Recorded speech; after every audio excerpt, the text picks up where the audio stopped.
Welcome to the Dental Marketing Guy show. I'm the Dental Marketing Guy, Justin, and today I am joined by a very special guest. If you haven't heard of Lois Banta, you've probably been living under a rock. She is really well renowned in the consulting sphere.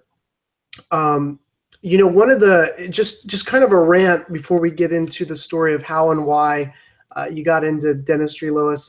One of my pet peeves about dental consulting is, man, it is so hard sometimes to differentiate one consultant from another. They're both consultants, and it's like, well, I just want to know what you do. I just want to know what you specialize in. And I think sometimes consultants, as helpful as they are, sometimes they kind of blend. And of course, there's some overlap. There's always some overlap. But I think one of the most difficult things for dentists is, how do I distinguish consultant A from consultant B? What do they really focus on? So anyway, that's just a little rant. I think my audience feels the same way sometimes, as in terms of differentiating one consultant to another, and whether they're the good fit for their unique problems. But rant aside, how are you, Lois?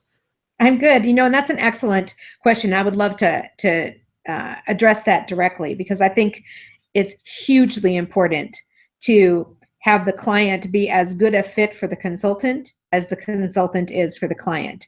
And if they're not asking questions, it's hard for us to help effectively. And my consulting is customized to meet the needs of the client. I don't have a consulting opportunity in a box. I'm not all things to all people. And so really good advice that I would give someone who's looking for outside help to improve their bottom line is to clearly identify where they feel they're struggling and to find a consultant that meets that need. Because if you spread the net far and wide, you're going to get 100 versions of 100 different consulting ideas out there. And a really good, worthwhile consultant will interview the client to find out where their needs are and then determine if what they offer fits and fills that need. It's not about making money. It's about helping the client improve their bottom line. So not everybody's a good fit. That's really, it's nice to hear. I'm not surprised that you say that, because you're such a legend in the consulting industry. You wouldn't try and hammer a square peg through a round hole trying to get money. But I feel like there are some consultants, none of them appeared on this show, but some of them, it's like, I feel like you're being ambiguous about your skill set, because you can cast a wider net and potentially catch more dentists to hire you. But so that's comforting to hear that. What is your focus? I mean, I understand you're saying customizing, and you've got so much experience. You can probably get a little broader than less experienced consultants. It's system. My consulting, where my what's in my wheelhouse is systems, communication, and leadership. Those three things. You're going to want clinical consulting. I'm not your person, but I can find someone for you. I can guide you to someone. If you want OSHA training, if you want legal advice, if you want any kind of transition expert, I'm not that person. I will help you improve your bottom line. And my favorite thing to do is to customize one thing at a time for the client, to not be all things to all people. And by the way, my consulting firm is a quite intimate boutique firm. When you call Banta Consulting, you get me. You don't get one of my consultants. And there are lots of consulting companies, organizations out there, and I truly admire and respect them, that have a team of consultants. And there are consulting firms who have a team of experts within the consulting arena that will address a specific thing. But if my clients' needs are hygiene coaching, I refer that out.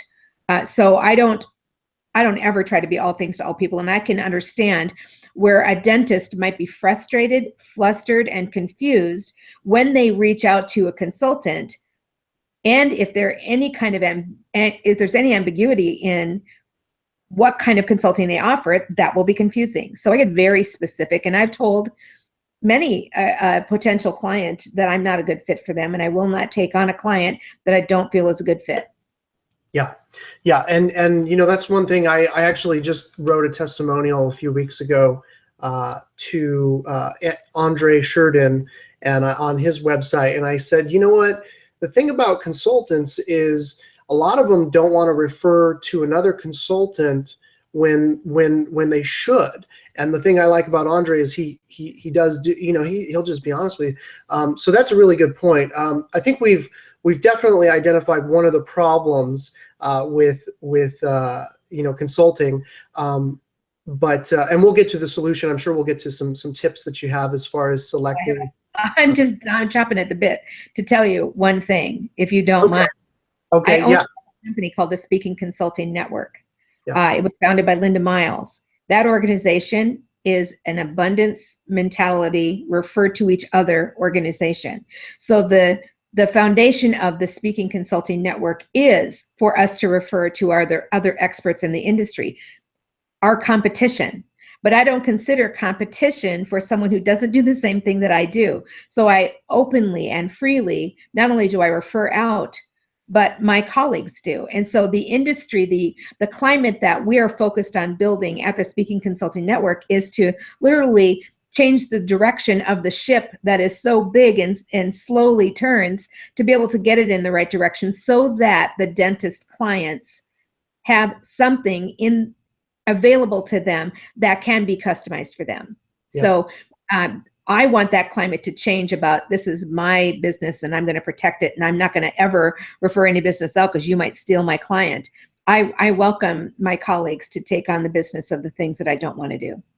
Absolutely. Absolutely. You know, I hammer on this about SEO because a lot of dentists don't know what SEO is and what it includes. And so I've tried to lift the veil on it through a program I call the Invisilinks method, where there's transparency, you know, where it's clear who's good at what, and all these aspects of SEO. And some companies that do SEO do a completely different style than this company. And if they work together, if you combine them, it actually really helps.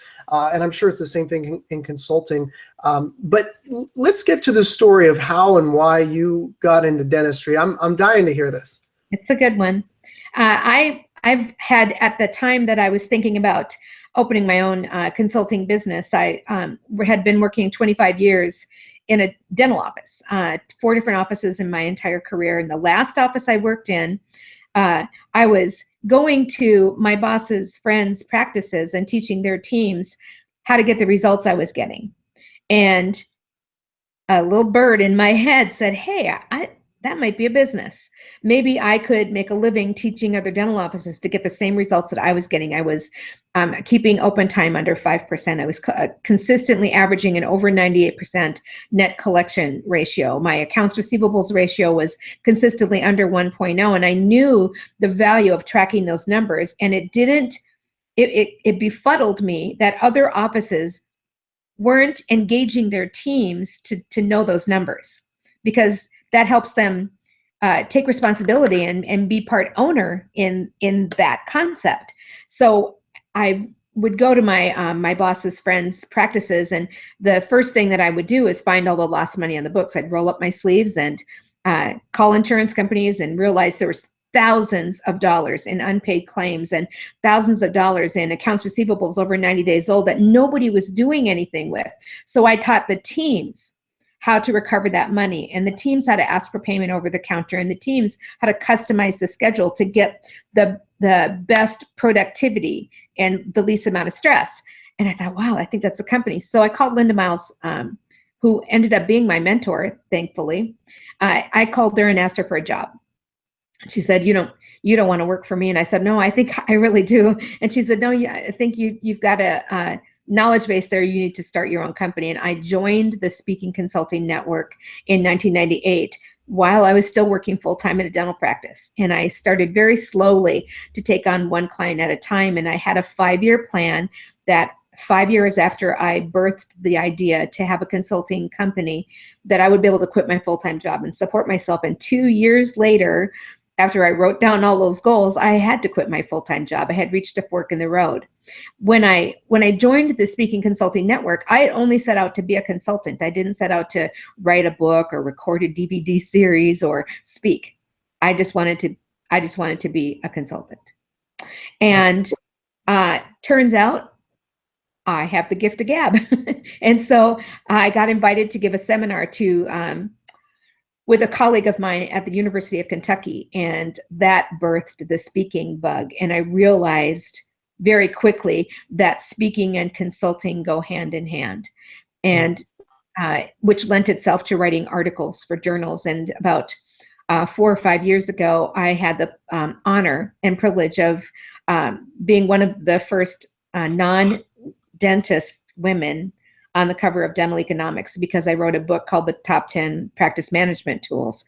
And that turned into the Secrets to Practice Success book. That turned into a 10 DVD series. And it's interesting that I hear all over the land that live speaking is in a downturn. At private practice is in a downturn. And I think if you panic yourself into that direction, you're absolutely going to go there. If you don't market correctly, you're going to decline, right?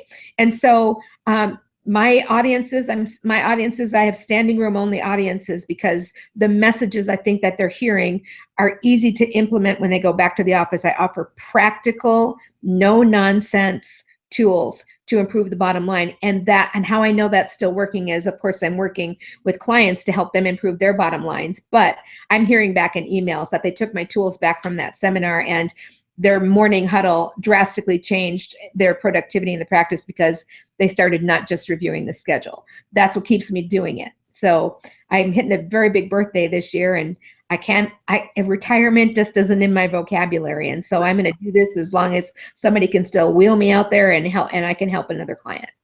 Well, that's excellent. I'm curious, you don't have to name names, but I'm curious of maybe an example of a dental office that had a problem that you were able to solve.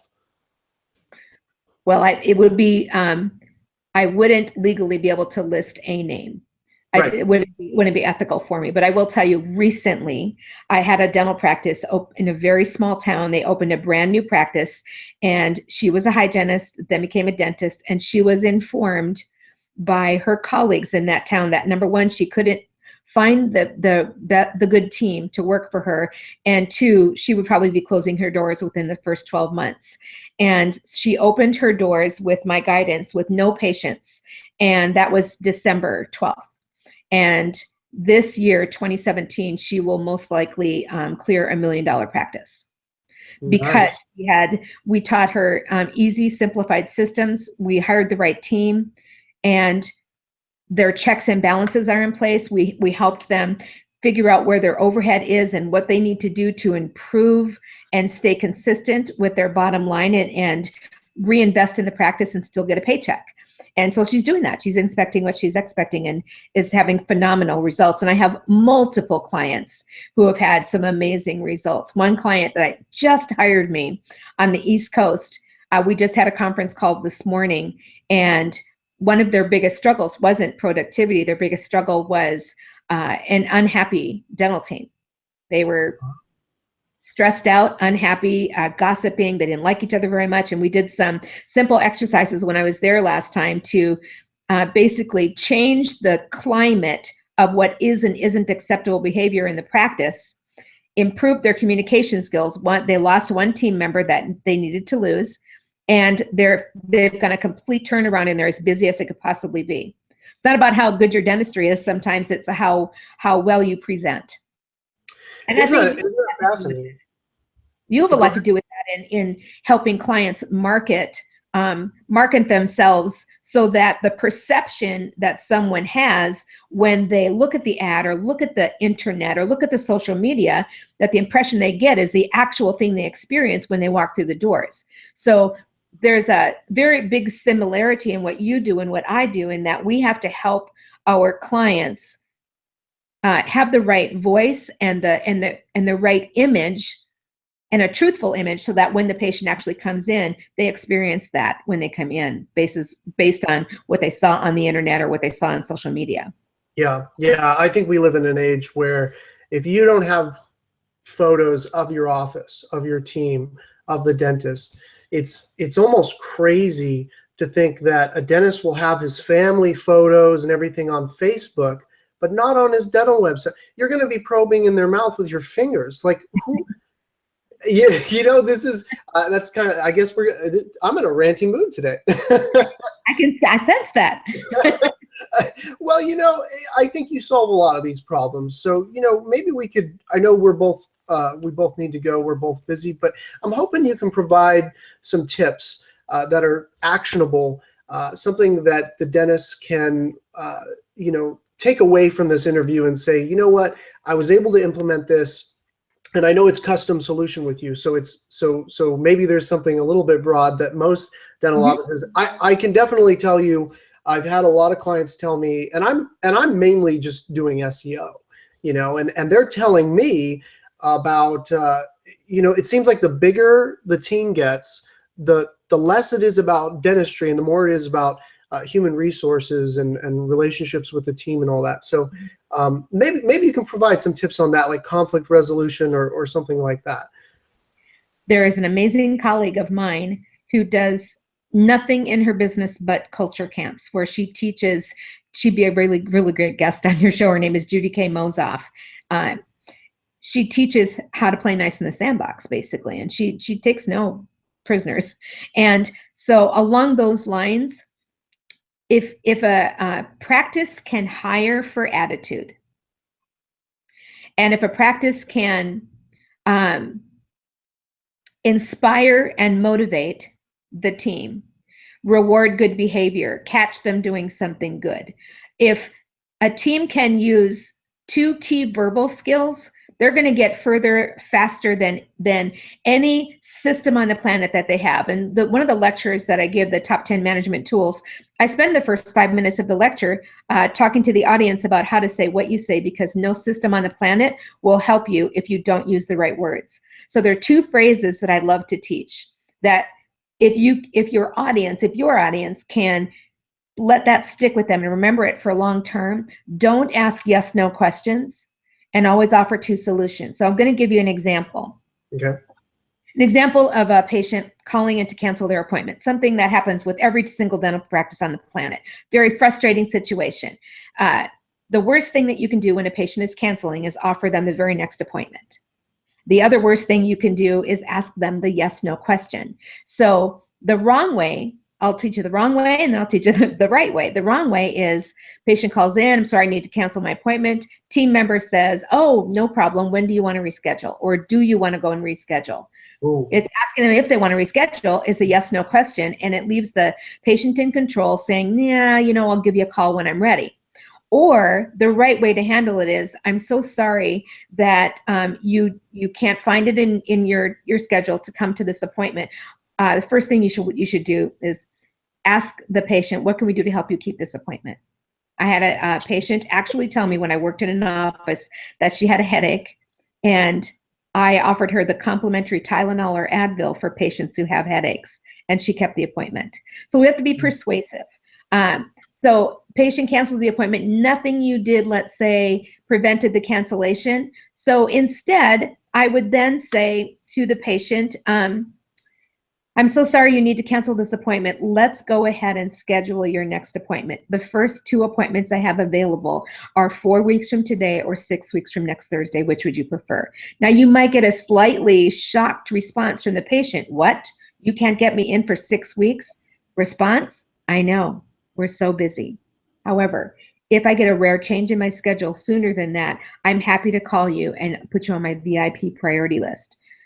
So I call that telling the truth in advance. If you have an appointment available the next day, don't offer it to them at that moment. Call them back up 30 minutes later and offer the appointment to them, because in this instance, it's about retraining the patient. And we make it so convenient for our patients to cancel. And the reason I wanted to use that as an example first is cancellations affect the doctor's bottom line by hundreds of thousands of dollars. If your average hygiene appointment is worth, I'm going to do the math here for you. If the hygiene appointment is worth $200 and you work 210 days a year, You've just lost $42,000 in your practice if one cancellation remains unfilled each day with just one hygienist. Most practices have 2 and 3 hygienists. So if you take that times 3 hygienists, you've just let $126,000 walk out of your practice. Now, doing the math, let's do the operative. Every operative appointment average is worth about $500. If you take that times 210 days, just 1 hour of operative open time, you just let another $105,000 walk out your door. Mm-hmm. So my first advice is reduce your open time. My second advice is make sure you're using the right words at the right time to reduce that open time. And a good percentage is you shouldn't have more than 5% open time in your practice.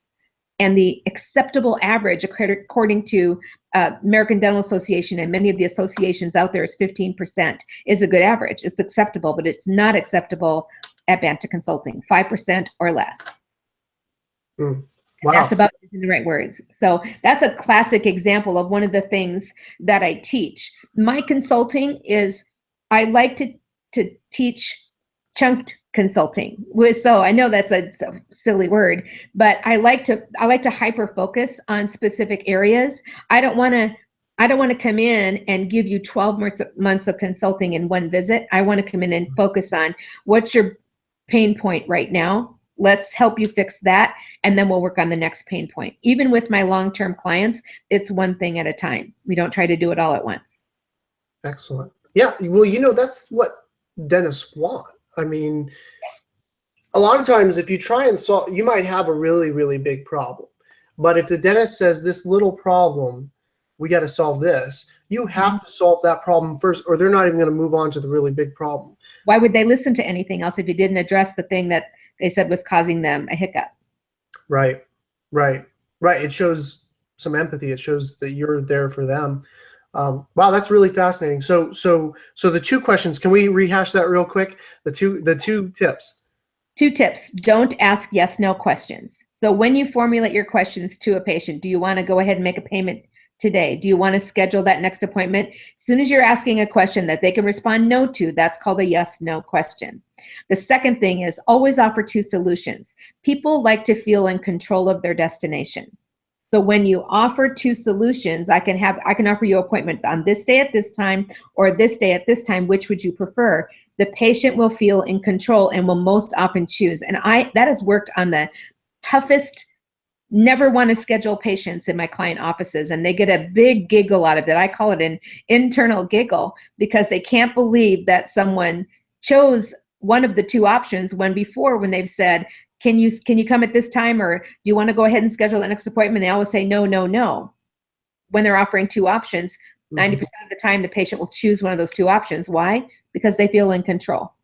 Right. And you know what? This is a really good point, because the reason why a lot of people say no is to gain control, because no is a restrict. I'm putting up a barrier. I'm telling you no mas, like you may not cross. Right. Which is it's I'm keeping you. You're trying to impose on me something. Right. And I'm going to tell you no, just so I feel in control. Even if I want it, I might say no at first, just to see if you respect. Powerful. It's incredibly powerful for the patient to have choices and feel in control of their destiny. Yeah. Which the actual in control entity is the dental office, because they're offering them the 2 choices that work best for the office. Right. But they think it's their choice, right? Right. That's exactly right. Yeah, that's interesting psychology. I find that fascinating. Okay, cool. So you've got a few things going on. Let's talk about where they can find you, and what is Lois? Where in the world is Lois Banta? Well, my favorite next thing that I'm going to be doing is I'll be in Dublin, Ireland, August 8th through the 10th, offering a public retreat seminar. It's called Amazing Practice Retreats. It includes on-site learning and off-site learning that we come back around and learn more from the excursion that is included in the tuition. It's at the Powers Court Resort in Dublin, Ireland, which is right next door to a huge castle, and beautiful acres of gardens and a big waterfall and 2 world-renowned golf courses. I I'm a miniature golf person myself, but there are a lot of my colleagues love to golf. And so I wanted to make sure that it was a location that was inviting. There are tons, miles of trails to bike and walk and run on. And so that is the title of that particular course is I Am a Leader, Now What? And so it's going to be centered on leadership, whether it's for the practice owner or for the team. And so we limit it to 25. We are about 2/3 sold out for that particular seminar. So that's where I am next. You know, and I'd love to talk to you after this, because I have a client who is a solo practitioner with, I think, like 9 hygienists, Wow. and leadership. That's Yeah, leadership. You got to have leadership. And I mean, especially, hygienists, of course, assistants, of course, front office managers, but even associates, even dentists who are working for you. That's really important. Cool. Well, okay. And then your website, please. My website is www.bantaconsulting.com, and you can find everything that I have to offer right there on that website. If you're interested in becoming a speaker yourself or a consultant yourself, speakingconsultingnetwork.com is the website to go to. Excellent. Yeah. Well, guys, if you have any questions for Lois, you know where to find her, and you can always put comments if you see this on the Dental Marketing Guy blog, Dental Town, social media, wherever you see this interview. Feel free to let us know what do you think. You can email her, or you can put comments below on YouTube. We'd love to hear if you have questions and what didn't we cover. So thank you, Lois, for coming on the show. Thanks for the invitation. It was my pleasure. Absolutely. And thanks for watching the Dental Marketing Guy show.